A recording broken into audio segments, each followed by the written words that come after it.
Agora vamos para o nosso famoso quadro Não Convide para a Mesma Festa.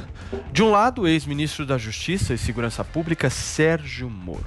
E do outro, o atual ministro da Justiça e da Segurança Pública, André Mendonça. Vini. É isso, Paulo. O ex-ministro da Justiça e Segurança Pública, Sérgio Moro, foi ao Twitter ontem criticar a atuação do presidente Jair Bolsonaro no combate à pandemia da Covid-19, além da demora para o início da vacinação. Olha só o que o Moro escreveu, abre aspas. Vários países, inclusive da América Latina, já estão vacinando seus nacionais contra a Covid-19.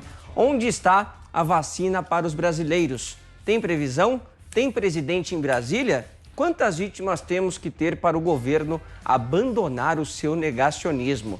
Palavras fortes aí do Sérgio Moro, né, Paulo? Que fez até muita gente questionar se ele fez realmente parte desse governo ou não, né? Mas quem saiu em defesa do presidente Jair Bolsonaro foi o atual ministro da Justiça e Segurança Pública, o André Mendonça, que respondeu o Moro também pelo Twitter. Olha só o que ele disse. Vi que o Moro perguntou se havia presidente em Brasília. Alguém que manchou sua biografia tem legitimidade para cobrar algo? Alguém de quem tanto se esperava e entregou tão pouco na área de segurança?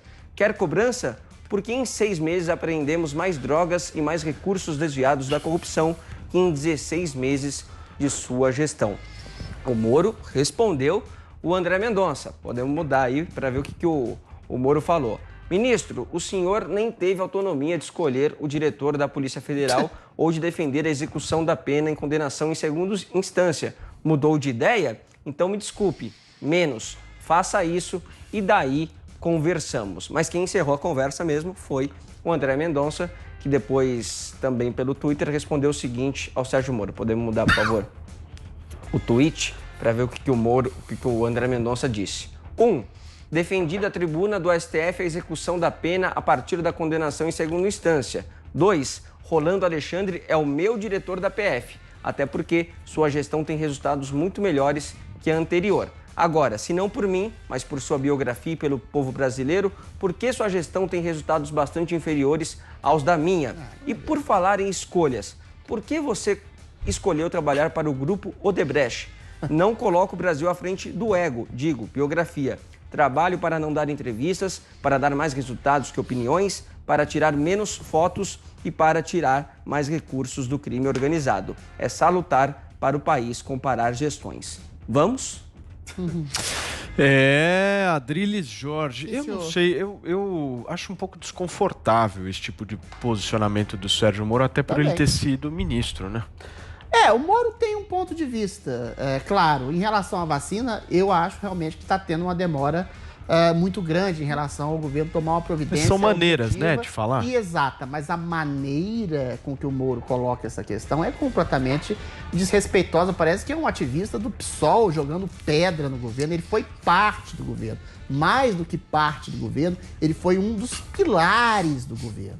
Ou seja, um se retroalimentava do outro. Bolsonaro no combate, no discurso dele de combate inclemente ao crime, e o Sérgio Moro no seu dever heróico de combate inclemente ao crime também. Fez sim uma boa gestão no seu Ministério da Justiça, reduziu em 20% os homicídios, isolou líderes de facções em presídios, ou seja, desbaratou em grande medida o crime organizado do país, coisa que teve o seu mérito absolutamente legitimado pelo seu sucessor, o André Mendonça, que também tem feito um bom trabalho. É uma briga desnecessária essa, mas é uma briga desnecessária em cima de uma fala desnecessária do Sérgio Moro. Se o André Mendonça não conseguiu nomear o seu chefe de Polícia Federal, foi porque Moro lançou suspeitas, e suspeitas até hoje completamente infundadas, e acusações acerbas em cima de um governo. Veja bem, Paulo, o Sérgio Moro é um herói nacional. Ninguém como ele e como a Lava Jato combateu tanto o crime de colarinho branco de corrupção no Brasil. Mas é uma figura extremamente ambígua, porque parece que o poder e a vaidade subiu à cabeça dele e ele se coloca como alguém à parte da política brasileira. Ele não é mais um juiz, ele age como um juiz que lança vereditos totais, objetivos e irresolutos sobre quem quer que seja, inclusive o governo da qual ele fez parte.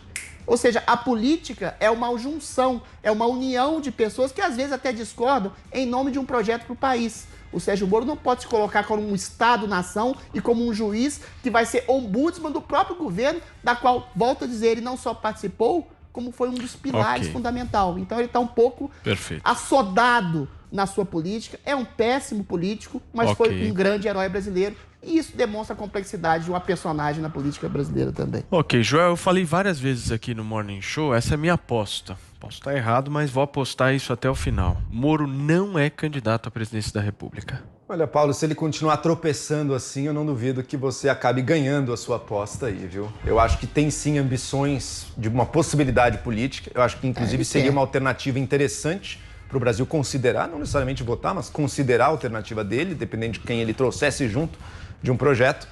Mas ele, de fato, não se faz a si mesmo nenhum favor ao ter esse tipo de participações assim no Twitter, sabe? Moro, as críticas estão corretas. O governo realmente parece que não existe nesse momento. Agora, ele não pode estar fazendo essa crítica. O cara legitimou o governo. Ele foi um dos sustentáculos. O Adriles tem razão, ele foi um dos sustentáculos desse governo, Moro. Por um ano e meio que você defendia a figura do Bolsonaro. Sim, eu sei que internamente você tinha conflitos, eu sei que internamente ele te pressionava para fazer coisas antiéticas. Foi por isso que você acabou saindo. Mas você deu essa sustentação. Você deu essa ele base. Estava lá, ele relativizava tudo, negava tudo. Não, que isso, não tem nada disso. As pessoas perguntavam. É óbvio, era o papel dele como ministro, ele tinha. O ministro não pode falar mal do governo, mas ele escolheu permanecer por um ano e meio como ministro desse governo, se aproximou do Jair Bolsonaro, deu todo o peso da imagem que o Moro carregava de combate à corrupção, deu para um governo que matou a Lava Jato. Vamos deixar bem claro isso. Deu um governo que está destruindo as possibilidades de combate à corrupção, entre outras coisas, com a nomeação do Cássio Nunes Marques. Aí a gente está vendo qual está sendo o resultado disso. É um governo que está sufocando o combate à corrupção no Brasil. Moro, você deu sustentáculo a isso. Acho ótimo o Moro se libertar disso.